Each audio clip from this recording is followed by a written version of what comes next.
देखिए अब हम देखेंगे साइमन कमीशन, है ना। इससे पहले मैं आपको इसका थोड़ा सा एक्स्ट्रा इंफॉर्मेशन दे देती हूँ कुछ। देखिए इससे पहले हमने दो चीजें देखी, एक स्वराजिस्ट देखा और क्या देखा, नो चेंजेस देखा। क्या क्या देखा, स्वराजिस्ट देखा या स्वराजवादी देखा और क्या देखा, नो चेंजेस देखा, ठीक, या अपरिवर्तनवादी, ठीक है। दोनों की आइडियोलॉजीज हमने अच्छे से समझ ली, उनके क्या क्या पॉजिटिव्स रहे, क्या क्या नेगेटिव्स, ये सभी हमने देख लिया। इसके बाद समझिएगा 1927-28 का समय आ जाता है, ठीक है। तो हमने जब हम पॉलिटी पढ़ रहे थे तो हम 1919 का एक भारत शासन अधिनियम पढ़ते हैं 1919 का गवर्नमेंट ऑफ इंडिया एक्ट। तो इससे पहले एक और चीज आप समझ लीजिए, ये मत लिखिए, आप ये लिखिए, जो आपका गवर्नमेंट ऑफ इंडिया एक्ट आया था 1919 का, जिसको हम और क्या कहते हैं, मोंटेग्यू चेम्सफोर्ड रिफॉर्म कहते हैं या मोंटेग्यू चेम्सफोर्ड सुधार कहते हैं, ठीक है। उसके अंतर्गत ये बोला गया था कि 10 साल के बाद में, ठीक है, मैं यहां लिख देती हूं, after 10 years committee must be formed to suggest constitutional framework for Indians। Hindi में इसका मतलब क्या, गवर्नमेंट ऑफ इंडिया एक्ट के अंतर्गत या भारत शासन अधिनियम के अंतर्गत ये एक प्रावधान दिया गया था कि 10 साल के बाद में एक ऐसी कमिटी का गठन होगा जो भारत के संविधान को या संविधान के स्ट्रक्चर को कहीं ना कहीं बनाने में मदद करेगा। समझ में आया, कॉन्स्टिट्यूशनल फ्रेमवर्क को कहीं ना कहीं वो देगा भारतीयों को, ये कहा गया था इस एक्ट के अंतर्गत, ठीक। तो इसी के लिए क्या हुआ, इसी के रिजल्ट के रूप में किसका गठन होता है, आपका साइमन कमीशन का गठन होता है। परंतु हमको याद रखना है यहाँ 10 साल बोला था, तो 10 साल आप काउंट करिए, 1919 से 1929 हो रहा है, लेकिन साइमन कमीशन को 2 साल पहले बनाया गया, 1927 में बनाया गया। समझ आया, बोला गया था कि 10 साल के बाद बनाया जाएगा, लेकिन इमरजेंसी ही ऐसी थी कि 2 साल पहले ही बना दिया गया और 1927 में साइमन कमीशन का गठन होता है, ठीक है। Set up of Simon commission, ठीक है। Simon commission under the presidency of sir John Simon, मतलब सर जॉन साइमन के नेतृत्व में साइमन कमीशन का गठन हुआ 1927 में। ये क्यों बनाया गया था साइमन कमीशन, हमारे भारत को कॉन्स्टिट्यूशन देने के लिए या हमारे भारत के लिए एक संविधान बनाने के लिए कहीं ना कहीं बनाया गया था। परंतु आपको याद रखना है कि ये क्या था, ऑल वाइट कमीशन था। इसका मतलब कोई बताओगे, ऑल वाइट कमीशन मतलब कोई भी भारतीय नहीं था। तो अब आप सोचिए, भारतीयों के लिए संविधान बनाया जा रहा है और किसी भारतीय को ही इन्वॉल्व नहीं किया गया, तो ये तो बहुत ज्यादा डिस्क्रिमिनेटरी है अपने आप में, है ना, बहुत ज्यादा भेदभाव है। तो यही चीजों से कहीं ना कहीं साइमन कमीशन का विरोध किया गया, ठीक। याद रखना है ईयर, साइमन कमीशन का गठन 1927 में हुआ, लेकिन साइमन कमीशन भारत कब आया था, 1928 में। ये कंफ्यूजन रहता है। अभी रिसेंटली कोई व्यापम का एग्जाम हुआ था, उसमें दोनों ऑप्शन आया था, तो मेरे से ये गलती हुई थी कि मैं 1927 लगा दी थी और जबकि आंसर था 1928। तो ध्यान से समझिएगा, गठन 1927 में हुआ था, लेकिन वो भारत कब आया पूछेगा तो 1928 में आया था, ठीक। तो बहुत ही हमको माइन्यूट डिटेल ध्यान रखनी है, ठीक है। चलिए इसके बाद देखिए, साइमन कमीशन का गठन हो गया, साइमन कमीशन भारत आ गया, लेकिन भारत में बहुत ज्यादा क्या होने लगा, साइमन कमीशन के लिए प्रोटेस्ट होने लग गया, उसके अगेंस्ट आंदोलन होने लग गया, ठीक है। और इसके बाद साइमन कमीशन के रिस्पॉन्स में, as a response to Simon commission एक रिपोर्ट आती है जिसको हम क्या कहते हैं, नेहरू रिपोर्ट। ठीक है, अब ये नेहरू रिपोर्ट आई थी 1928 के अगस्त में। ठीक, तो ये नेहरू रिपोर्ट कहीं ना कहीं साइमन कमीशन के रिप्लाई के रूप में आती है और इस नेहरू रिपोर्ट में कॉन्स्टिट्यूशन बनाया जाता है या कॉन्स्टिट्यूशनल फ्रेमवर्क को दर्शाया जाता है कि हमारा संविधान किस तरीके से होना चाहिए। और इसके अध्यक्ष जो रहते हैं वो कौन रहते हैं, मोतीलाल नेहरू। ये एक अलग टॉपिक है नेहरू रिपोर्ट, इसको हम आगे आने वाले सेशंस में देखेंगे। लेकिन आपको ये जानना इसलिए इम्पोर्टेंट है कि साइमन कमीशन आया, साइमन कमीशन ने संविधान बनाने के तरीके बताए, परंतु उसके रिस्पॉन्स में हमारे भारतीयों ने क्या लेकर के आया, नेहरू रिपोर्ट लाया। और नेहरू रिपोर्ट में ये बता दिया कि हम कॉन्स्टिट्यूशन, हमारे लिए हम अपना संविधान आपसे बेहतर बना सकते हैं।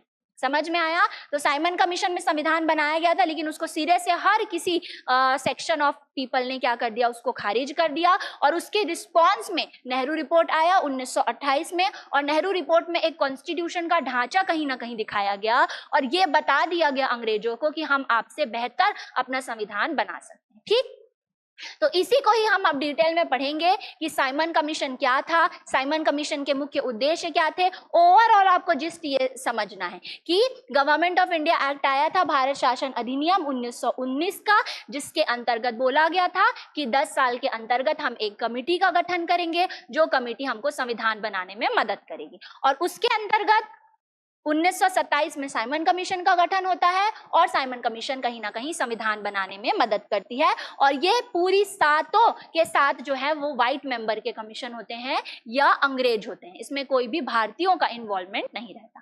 ठीक है, और इसी के ही रिस्पॉन्स में नेहरू रिपोर्ट आता है और नेहरू रिपोर्ट संविधान बनाने में सफल हो जाता है। ठीक है, अब हम प्रेजेंटेशन की तरफ जा रहे हैं। थोड़ा सा आपको बैकग्राउंड समझना था इसलिए हमने समझा दिया। ठीक, चलो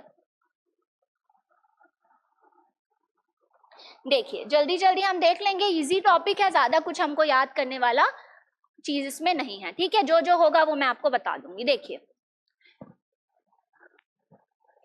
भारत सरकार अधिनियम 1919, जिसको हम मॉन्टेग्यू चेम्सफोर्ड सुधार भी कहते हैं, में 10 वर्ष के बाद सुधारों के कार्यान्वयन की समीक्षा का प्रावधान रखा गया था। इंग्लिश में क्या बोलेंगे, the government of India act 1919, जिसको हम मॉन्टेग्यू चेम्सफोर्ड रिफॉर्म्स भी कहते हैं।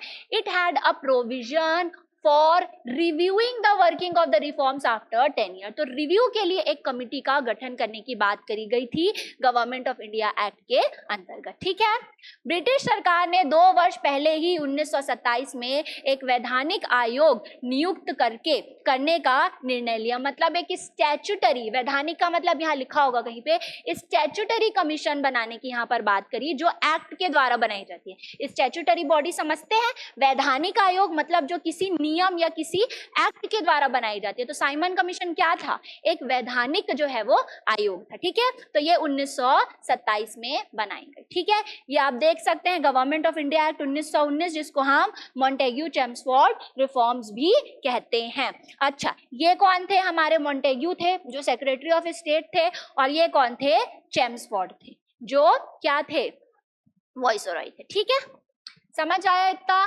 चलिए आगे देखते हैं इसका फॉर्मेशन कैसे हुआ साइमन कमीशन का। नवंबर 1927, 8 नवंबर 1927, डेट याद नहीं होगी कोई दिक्कत नहीं है, ईयर याद रखिएगा, 1927 में हुआ था। ठीक है, और जब बार बार पढ़ोगे ना तो आपको ईयर्स डेट्स भी याद होने लगते हैं, है ना। तो 1927 में आपको ये देखने को मिला। इंडिया कब आया, फरवरी 1928, ये इंपॉर्टेंट है, ये कुछ क्वेश्चन पूछता है और बच्चे कंफ्यूज होते हैं 1927 है कि 1928, क्योंकि हम पढ़ते ही हैं 1927, है ना।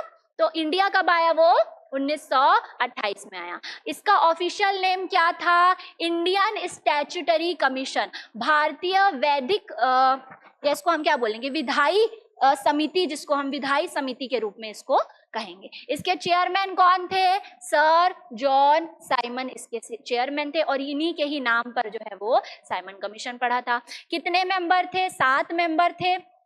जो कि मेंबर ऑफ पार्लियामेंट थे। कहाँ के, कौन से पार्लियामेंट की बात कर रही हूं मैं, ब्रिटिश पार्लियामेंट के मेंबर थे। ठीक, अब देखिए इसमें किसी भी भारतीय सदस्य को शामिल नहीं किया गया और इससे भारतीयों में आक्रोश फैल गया। तो इस समिति के अंतर्गत किसी भी इंडियंस का इन्वॉल्वमेंट नहीं था, इसलिए कहीं ना कहीं भारतीयों को एक बहुत ज्यादा क्रोध आया, आउटरेज यहाँ पर स्टार्ट हो गया इंडिया में। ये साइमन, सर जॉन साइमन की फोटो है। ठीक, चलो आगे बढ़ते हैं। इसके बाद देखिए इंडियंस ने इसका विरोध क्यों किया, है ना, अपोजिशन क्यों किया। तो सिंपल सी बात है, पूर्ण श्वेत आयोग था, मतलब ऑल वाइट कमीशन था, कोई भारतीय प्रतिनिधि यहाँ पर नहीं था, किसी भी प्रकार का इंडियन रिप्रेजेंटेशन आपको देखने को नहीं मिलता है। इसे भारतीय स्वाभिमान और राजनीतिक परिपक्वता का सीधा अपमान माना गया। इसका मतलब आप हमारे लिए ही संविधान बना रहे हो और आप हमको ही योग्य नहीं समझ रहे हो कि हम अपने संविधान के ढांचे को बनाने में हम आपका सहयोग करें। तो कहीं ना कहीं ये राजनीतिक परिपक्वता पर, पॉलिटिकल मैच्योरिटी पर क्वेश्चन आपको देखने को मिलता है। ठीक, भारतीय नेताओं से परामर्श के बिना ही नियुक्त कर दिया गया था, मतलब उनको इन्वॉल्व तो नहीं ही किया गया और उनसे पूछा भी नहीं गया था। बिना किसी परामर्श से साइमन कमीशन का गठन हुआ था और जितने भी मेंबर्स थे उनके बारे में सलाह मशवरा किसी भी भारतीयों से नहीं किया गया। ठीक, चलिए आगे बढ़ते हैं। अब इसके बाद देखिए ये स्लोगन पूछा जाता है कि साइमन कमीशन के टाइम पे कौन सा स्लोगन था। तो क्या स्लोगन था, साइमन गो बैक, साइमन अपने देश वापस जाओ, हमको आपकी जरूरत नहीं है। ठीक, तो साइमन गो बैक का स्लोगन यहाँ पर देखने को मिला। इनमें से किनको किनको आइडेंटिफाई कर सकते हो आप, बताओ तो है गांधी जी, ये सुभाष चंद्र बोस, भगत सिंह है, ये चंद्रशेखर आजाद है। इधर का तो मैं भी, हाँ ये कौन है, अबुल कलाम आजाद है मे बी, है ना। हम थोड़ा सा इनका तो हमने नहीं देखा। इधर का हम देख सकते हैं जवाहरलाल नेहरू है, भगत सिंह है, ये राम प्रसाद बिस्मिल है शायद, है ना। ये इनका हमने फेस ज्यादा नहीं देखा है, तो कोई बात नहीं, ये वैसे एग्जाम में नहीं पूछेगा आपके। चलो nation wide protest, nation wide protest की बात करते हैं। तो नेशन वाइड प्रोटेस्ट में किस तरीके से पूरे भारत में जो है वो आंदोलन शुरू हो गया। भारतीय राष्ट्रीय कांग्रेस, मुस्लिम लीग, हिंदुओं, सिखों और अन्य समूहों द्वारा विरोध प्रदर्शन किया गया। मतलब हर एक फैक्शन ने क्या किया, विरोध किया, चाहे वो मुस्लिम लीग हो, चाहे वो इंडियन नेशनल कांग्रेस हो, चाहे वो हिंदू सिख, किसी भी प्रकार के ग्रुप ने समर्थन जो है वो साइमन कमीशन का नहीं किया। अब देखिए एक इंपॉर्टेंट इवेंट घटा, है ना, लाला लाजपत राय ने लाहौर में एक विशाल विरोध प्रदर्शन का नेतृत्व किया और पुलिस द्वारा उन पर बर्बर लाठी चार्ज किया गया। ये मैंने आपको बताया है जब हम रिवॉल्यूशनरी मूवमेंट पढ़ रहे थे कि लाला लाजपत राय की मृत्यु हो गई थी। जब वो साइमन कमीशन का विरोध कर रहे थे तो उनको इतने बुरे तरीके से पुलिस के द्वारा मारा गया कि हॉस्पिटल जाने के बाद उनकी मृत्यु हो गई। और इसी के ही रिजल्ट में कहीं ना कहीं बटुकेश्वर दत्त ने और भगत सिंह ने क्या किया था, सॉन्डर्स की हत्या कर दी थी, ये हमने पढ़ा है। ठीक, चलो यहाँ पर देखिए बाद में चोट के कारण क्या हो गई, उनकी मृत्यु हो गई और उनकी मृत्यु के बाद भगत सिंह और उनके साथियों ने ब्रिटिश अधिकारी सॉन्डर्स की हत्या करके इनका बदला लिया कि इतने बड़े पॉलिटिकल लीडर्स की आप लाठी के थ्रू मार के हत्या कर दोगे तो हम चुप नहीं बैठेंगे। इसलिए भगत सिंह और बटुकेश्वर दत्त, यहाँ नहीं लिखा हुआ है, या भगत सिंह और उनके साथी थे, बटुकेश्वर दत्त ने तो बॉम्ब फेंका था ना, तो भगत सिंह थे और उनके साथी थे, उन्होंने सॉन्डर्स की क्या करी, हत्या कर दी थी। ठीक, तो ये हमको याद रखना है कि लाला लाजपत राय की यहाँ पर मृत्यु हो गई थी, ये पूछता है। ठीक है, चलो supporters of the committee, committee के सपोर्टर्स कौन कौन से थे, कुछ उदारवादी नेताओं और जस्टिस पार्टी मद्रास प्रेसिडेंसी में इनका समर्थन किया। मतलब मद्रास प्रेसिडेंसी के कुछ लोग थे जो अभी भी साइमन कमीशन का सपोर्ट या समर्थन कर रहे थे। ये जस्टिस पार्टी, ये हमने उस समय पढ़ा है जब हम मूवमेंट्स पढ़ रहे थे, जस्टिस पार्टी मद्रास में बनी थी करके मैंने आपको ये बताया है। ठीक, चलो इसके बाद देखिए रिकमेंडेशन, साइमन कमीशन का क्या क्या रिकमेंडेशन था। ये पॉलिटी के लिए वैसे इंपॉर्टेंट है, हिस्ट्री में उतना ज्यादा आपको ये याद नहीं रखना है। याद रख लीजिए, प्रांतों में द्वैत शासन व्यवस्था का उन्मूलन मतलब abolition of dyarchy in province, province में डायरकी को खत्म कर देना, ये उनका एक रिकमेंडेशन था। दूसरा, प्रांतों में प्रतिनिधि सरकार की स्थापना मतलब रिप्रेजेंटेटिव गवर्नमेंट की स्थापना प्रोविंसेस में, ये था। ये इंपॉर्टेंट नहीं है, बस आप इसको पढ़ लो, ये कहीं नहीं पूछेगा, ठीक। इसके बाद ब्रिटिश भारत और रियासतों को शामिल करते हुए एक संघ बनाने का सुझाव दिया गया। इसका मतलब suggested that the federation should be formed including the British India and princely state, दोनों को मिला करके एक क्या बन जाए, फेडरेशन की यहाँ पर स्थापना हो जाए, ठीक है। इसके साथ सार्वभौमिक वयस्क मताधिकार मतलब यूनिवर्सल एडल्ट फ्रेंचाइज की यहाँ पर बात करी गई कि अनुशंसा नहीं की गई। इसका मतलब no universal adult franchise was recommended, किसी भी प्रकार का यूनिवर्सल एडल्ट फ्रेंचाइज रिकमेंड नहीं किया गया। What do you mean by universal adult franchise? Vote कर लेना है ना, वोटिंग राइट्स को ही एडल्ट फ्रेंचाइज कहते हैं। तो यहाँ पर किसी भी प्रकार का वोटिंग राइट या यूनिवर्सल एडल्ट फ्रेंचाइज की बात नहीं करी गई। अल्पसंख्यकों के लिए पृथक निर्वाचन मंडल जारी रखना मतलब सेपरेट इलेक्टोरेट्स जो माइनॉरिटीज के लिए रहता है वो कंटिन्यू रखना, ये सब चीजें रिकमेंडेशन के रूप में आपको साइमन कमीशन से देखी जाती है। ये उतना इंपॉर्टेंट नहीं है, याद रख सको तो ठीक है, नहीं याद रखोगे तो भी चलेगा, ठीक है। ये हम पॉलिटी में पढ़ते हैं। इसके बाद इसका इम्पैक्ट देख लो जल्दी जल्दी।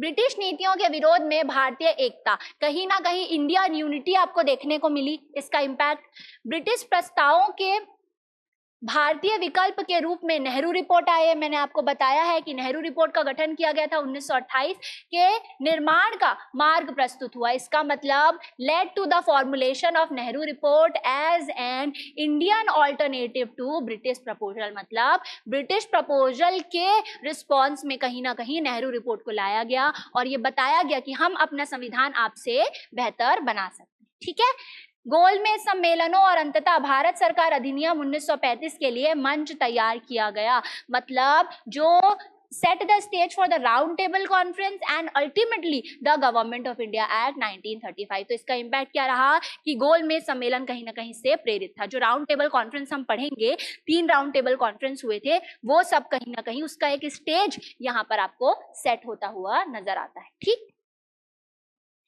चलो इसके बाद देखिए इसका फ्लो चार्ट हम जल्दी जल्दी देख लेते हैं।